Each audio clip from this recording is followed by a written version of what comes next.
दोस्तों, इस एडिटोरियल में विकास में युवाओं की भूमिका के बारे में बात की गई है, तो कृपया इसे अंत तक आराम से सुनिएगा। युवा किसी भी देश और समाज में बदलाव के मुख्य वाहक होते हैं। इतिहास गवाह है कि आज तक दुनिया में जितने भी क्रांतिकारी परिवर्तन हुए हैं, चाहे वे सामाजिक, राजनैतिक, आर्थिक, सांस्कृतिक और वैज्ञानिक रहे हों, उनके मुख्य आधार युवा ही रहे हैं। भारत में भी युवाओं का एक समृद्धशाली इतिहास है। प्राचीन काल में आदि गुरु शंकराचार्य से लेकर गौतम बुद्ध और महावीर स्वामी ने अपनी युवावस्था में ही धर्म एवं समाज सुधार का बीड़ा उठाया था। आचार्य कौटिल्य ने मगध की जनता को नंद वंश के शासन से मुक्ति दिलाने के लिए एक युवा चंद्रगुप्त मौर्य को अपना प्रमुख साधन बनाया था। पुनर्जागरण काल में राजा राम मोहन राय, स्वामी दयानंद सरस्वती के साथ विवेकानंद जैसे युवा विचारक ने धर्म एवं समाज सुधार आंदोलन का नेतृत्व किया। स्वामी विवेकानंद ने तो शिकागो धर्म सम्मेलन 1893 में अपनी ओजस्वी भाषण शैली एवं विद्वता के बलबूते भारतीय धर्म दर्शन की विजय पताका फहरा दी थी। उनके ओजस्वी भाषण के बाद पश्चिमी साम्राज्यवादी देशों के लोग भी भारतीय ज्ञान परंपरा से अचंभित हो गए थे। आधुनिक काल में टीपू सुल्तान, रानी लक्ष्मीबाई, भगत सिंह, चंद्रशेखर आजाद और नेताजी सुभाष चंद्र बोस जैसे युवा क्रांतिकारियों ने अंग्रेजों के दांत खट्टे कर दिए थे। राष्ट्रपिता महात्मा गांधी के आंदोलनों को सफल बनाने एवं उनके नेतृत्व में भारत को आज़ादी दिलाने में कई युवा नेताओं का भी योगदान रहा है। यदि आज़ादी से लेकर अब तक के 7 दशकीय समकालीन भारतीय के इतिहास की बात की जाए, तो इस काल में भी हुए कई आंदोलनों और परिवर्तनों का नेतृत्व युवाओं ने ही किया। भारत को खाद्य उत्पाद में आत्मनिर्भर बनाने, हरित क्रांति से लेकर परमाणु शक्ति संपन्न बनाने तक का जिम्मा युवा कंधों ने उठाया। कंप्यूटर क्रांति व नई आर्थिक नीति भी युवा मस्तिष्क की ही उपज थी। यदि वर्तमान भारत की बात की जाए तो यह दुनिया का सबसे बड़ा युवा देश है। जनसंख्या के आंकड़ों के मुताबिक भारत में 25 वर्ष तक की आयु वाले लोग कुल जनसंख्या का 50% है। वही 35 वर्ष तक वाले कुल जनसंख्या का 65% हैं। यदि यही कारण है कि इसे दुनिया भर में उम्मीद की नज़रों से देखा जा रहा है और 21वीं सदी की महाशक्ति होने की भविष्यवाणी की जा रही है।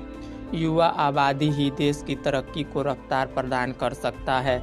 जैसा कि भारत के पूर्व राष्ट्रपति डॉक्टर APJ अब्दुल कलाम ने कहा था कि हमारे पास युवा संसाधन के रूप में अपार संपदा है और यदि समाज के इस वर्ग को सशक्त बनाया जाए तो हम बहुत जल्द ही महाशक्ति बनने के लक्ष्य को हासिल कर सकते हैं।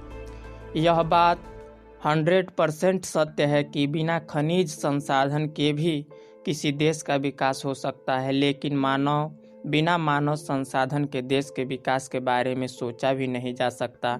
इसका प्रत्यक्ष उदाहरण हम जापान का ले सकते हैं, जिसने खनिज संसाधनों के अभाव के बावजूद अपने मानव संसाधन के दम पर विकास की इबारत लिखी और आज दुनिया की 3 बड़ी अर्थव्यवस्थाओं में से एक है।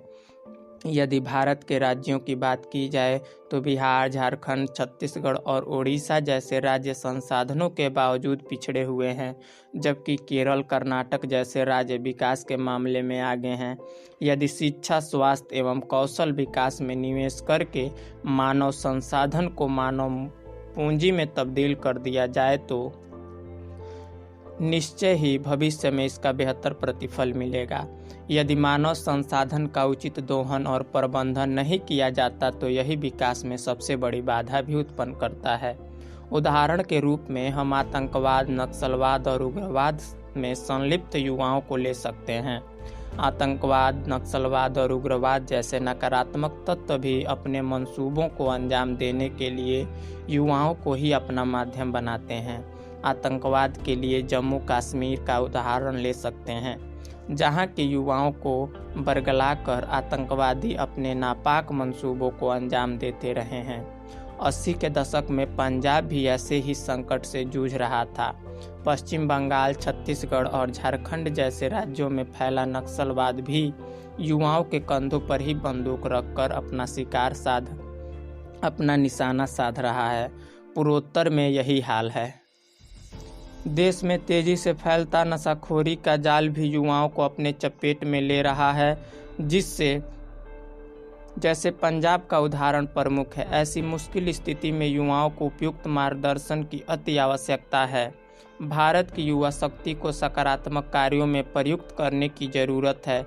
आवश्यकता है ऐसे प्रेरणा स्रोतों एवं पथ प्रदर्शकों की जो युवा पीढ़ी को सकारात्मकता और बेहतर रास्ता दिखा सकें। युवाओं की दिग्भ्रमित होने और गलत रास्ते पर जाने का एक कारण लोग बेरोजगारी को मानते हैं, लेकिन युवाओं को अपनी ये मानसिकता बदलनी होगी कि सरकारी नौकरी ही रोजगार का एकमात्र जरिया है। भारतीय समाज में यह आम धारणा है कि सरकारी नौकरी ही जीवन की सफलता का पैमाना है। समाज के लोगों को इस धारणा को बदलना होगा। उदारीकरण एवं सूचना क्रांति के आधुनिक युग में रोजगार एवं स्वरोजगार की संभावनाओं की कमी नहीं है।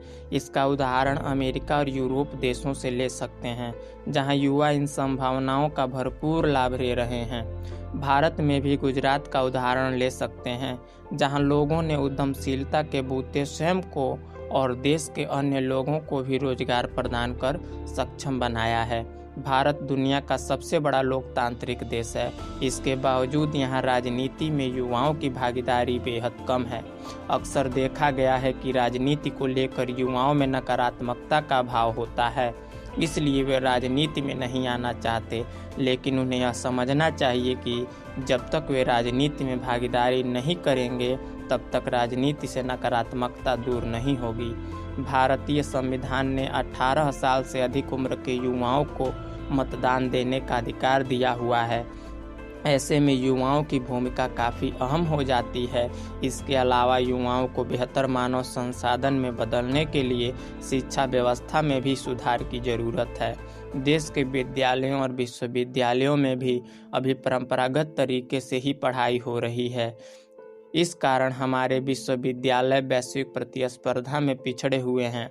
शिक्षा व्यवस्था का सबसे बड़ा दोष अभी भी यह है कि प्राप्तांकों को बहुत महत्व दिया जाता है, जिसकी वजह से बच्चों में रटने की प्रवृत्ति हो जाती है। उनमें मौलिकता एवं रचनात्मकता का विकास नहीं हो पाता है।